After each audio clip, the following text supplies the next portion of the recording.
சாதி மதங்களால் பிளந்து பிரிந்து தன்னின பகையால் தாழ்ந்து வீழ்ந்து கிடந்த தமிழ் சமூக மக்களை ஓர்மைப்படுத்த வேண்டும், அவர்களுக்கென்று ஒரு அரசியல் வலிமை வேண்டும் என்கிற ஒரு புனித கனவோடு நாம் தமிழர் என்கிற தேசிய அடையாளத்திற்குள் தமிழ் பேரின மக்களை ஒன்று திரட்டிய பெருந்தகை தமிழர் தந்தை என்று தமிழின மக்களால் பேரன்போடு நேசிக்கப்பட்ட பெருமகன் நாட்டு நடப்புகளை நாள்தோறும் செய்தியலாக்கி எளிய மக்களும் எளிதில் அறிய வேண்டும் என்பதற்காக தினத்தந்தி என்கிற நாளேட்டை தொடங்கி நடத்திய செய்தித்தாளினுடைய பிதாமகன், எங்களுடைய நாம் தமிழர் கட்சியின் நிறுவன தலைவர் எங்களுடைய ஐயா சீபா ஆதித்தனார் அவர்களுடைய நினைவு நாள் இன்று. உடல் மண்ணுக்கு உயிர் தமிழுக்கு என்று அவர் வைத்த முழக்கம் வெற்று முழக்கமாகிவிடக்கூடாது. இங்கு எங்கும் தமிழ், எதிலும் தமிழ், வீழ்வது நாமாக இருந்தாலும் வாழ்வது தமிழாக இருக்கட்டும் என்ற முழக்கத்தை முன்வைத்தவர்கள் இன்றைக்கு வீழ்வது தமிழாக இருந்தாலும் வாழ்வது நாமாக இருக்கட்டும் என்ற நிலைக்கு மாற்றி நிறுத்தி இருக்கிறார்கள். அந்த நிலையை மாற்றுவதற்கு எங்கள் ஐயா சீபா ஆதித்தனார் அவர்களே சொன்னதுதான், இந்த கட்சியை கலைக்காமல் விட்டுவிட்டு திராவிட முன்னேற்ற கழகத்தில் இணைகிறீர்களே, உங்களுக்கு பிறகு இதை யார் நடத்துவார்கள் என்று கேட்டபோது வழி வழியே வருகிற வீரத்தமிழ் பிள்ளைகள் இதை எடுத்து நடத்துவார்கள் என்று அவர் சொன்னதுதான். அவர் கனவை நாங்கள் நிறைவேற்றுகிற காலத்தை நெருங்கி கொண்டிருக்கிறோம். எங்களுடைய நிறுவன தலைவர் தமிழ் பேரினத்தினுடைய பெருமகன் ஐயா சீபா ஆதித்தனார் அவர்களுக்கு எங்களுடைய புகழ் வணக்கத்தை செலுத்துவதில் பெருமை அடைகிறோம். முல்லை பெரியாறு அணையில இடிக்கிறனும் புதிய அணை கட்டணும் என்று கேரள அரசு அனுமதி கோரியிருக்கு, எப்படி பாக்குறீங்க? கட்டக்கூடாது.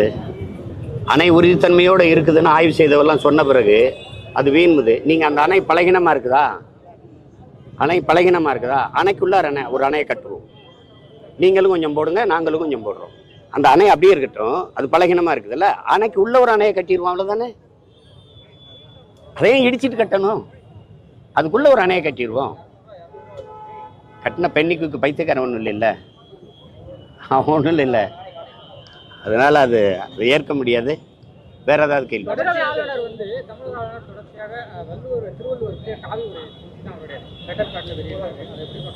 அவங்க காவி உடை போடுவாங்க, இவங்க கருப்பு உடை போடுவாங்க. நாங்கள் ரெண்டையும் கிழிச்சு தூர போடுவோம். அது ரொம்ப நாள் இல்லைல்ல, அதிகாரத்தில் இருக்கிறனால அவங்கவுங்க சேட்டைக்கு செஞ்சுட்டு இருக்கிறீங்க. எங்கள் வள்ளுவனுக்கும் உங்களுக்கு என்ன சம்பந்தம் இருக்குது? திராவிடனுக்கும் இவங்களுக்கு என்ன இருக்குது? இந்தியனுக்கும் வள்ளுவருக்கு என்ன சம்பந்தம் இருக்குது சொல்லு?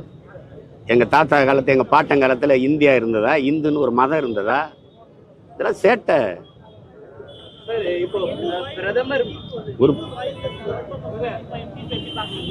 புரியல.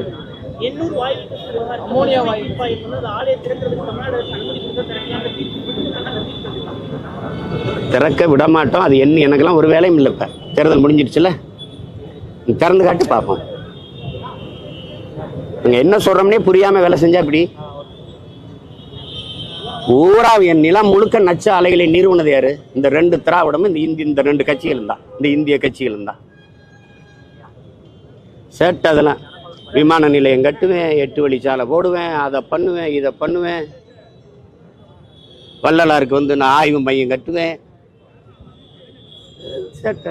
பிரதமர் மோடி தன்னை மனித பிறவியே இல்லை, நான் கடவுளால் அனுப்பப்பட்ட 10 வருஷம் எப்படிப்பட்ட ஒரு ஆட்சியங்களை வாழ்ந்திருக்கோங்கிறத நினைச்சு பெருமைப்படுங்க. ராமர் ராமர்னு சொல்லி பார்த்தாரு எடுபடல, நானே ராமர்ன்ட்டார். அவர் கோயில் கட்டல, அவருக்கு வீடு கட்டிக்காரு. அதாவது பரமாத்மா ஆட்சி எப்படி இருந்திருக்கு பார்த்தீங்கல்ல, சொல்றாரு நானே பரமாத்மாங்கிறாரு. பரமாத்மா ஆட்சி 10 ஆண்டு எப்படி இருந்திருக்குன்னு பாருங்க. ஐயோ, இப்படிப்பட்ட ஒரு பாவியை பரமாத்மா அனுப்பிச்சு வச்சிருக்காரு பாருங்க. கால கொடுமை தான். வேற ஏதாவது கேளுங்க.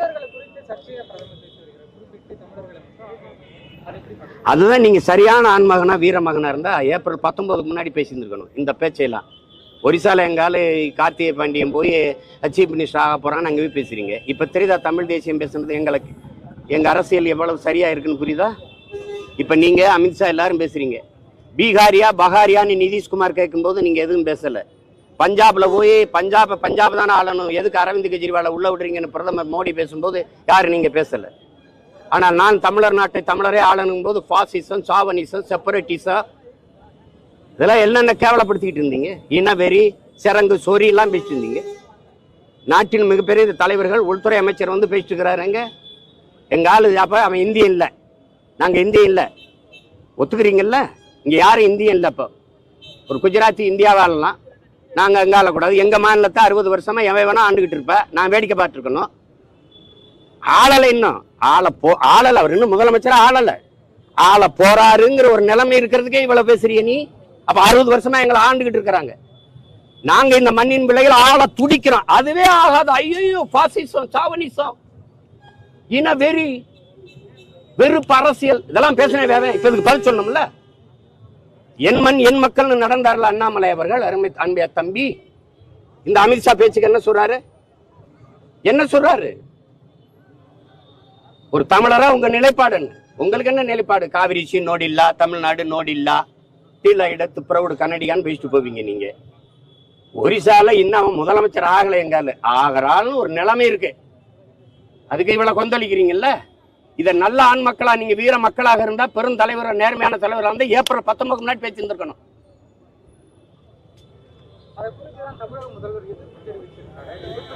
எதிர்ப்பு அவர் அதுக்கு தெரிவிக்கலங்க, நான் பேசுற கருத்துக்கு தெரிவிக்கல. பூரி ஜெகநாதர் கோயில் சாவி எங்ககிட்ட இருக்குன்னு கார்த்திகை பாண்டியன் தமிழ்நாட்டை ஒப்படைச்சிருந்தார். ராமர் கோயில் சாவி என் வீட்டில் இருக்கு. அது தெரியுமா தெரியாதா உங்களுக்கு? தெரியுமா தெரியாதா?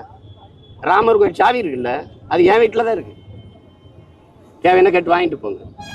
வைத்தியக்காரங்கிட்ட நாட்டை கொடுத்துட்டு பேசிட்டு இருக்கிற வைத்தியக்காரன் சாவி சொல்லு. இஸ்லாமியர்களுக்கு மத அடிப்படை இடஒதுக்கீடு கொடுக்க கூடாதுன்னு சொல்லிட்டு அமித்ஷா சொல்லியிருக்காரு. இது எப்படி பாக்குறீங்க? இந்துக்களுக்கு மத அடிப்படையில் கொடுக்கலாமா? இந்துக்களுக்கு மத அடிப்படை கொடுக்கலாம். உனக்கு இப்ப அரசியல் இல்ல, பிடிச்சி தொங்கிட்டு கிடக்குறீங்க.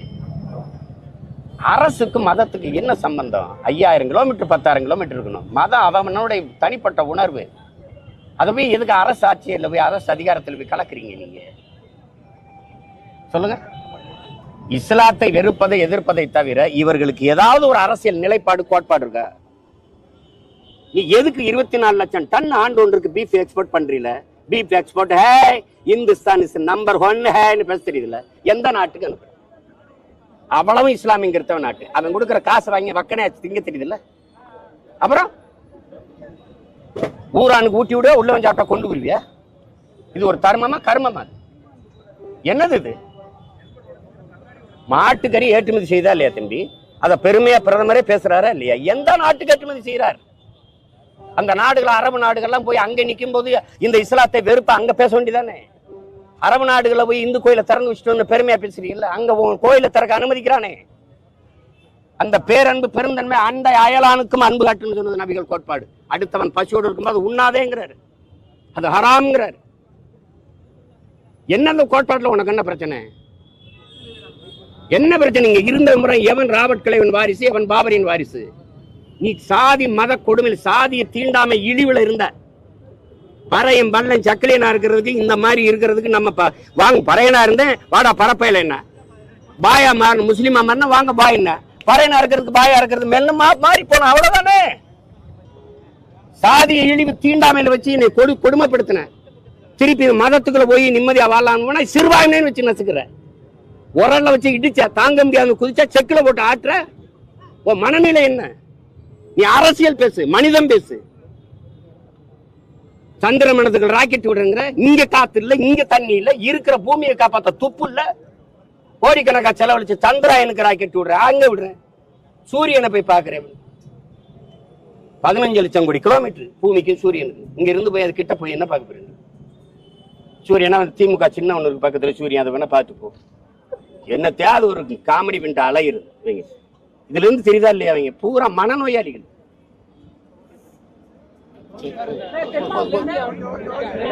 கட்டக்கூடாது தம்பி.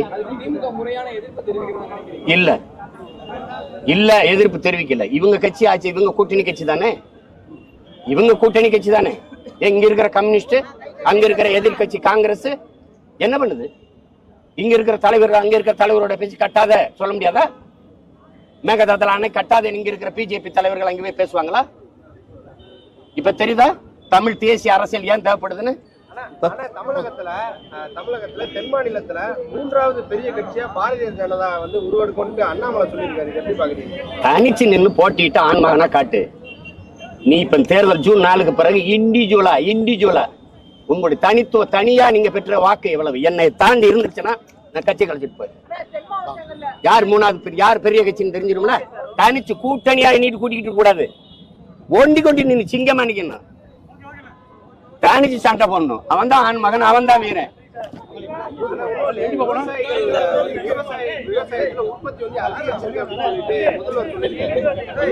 ஒருவேளை அவர் பண்ண நிலத்துல விவசாயம் பண்றாருல அவரு என்ன தேவை பேச்சு சொல்லாத தம்பி. வெறி வந்து திட்டி விட்டுற போற.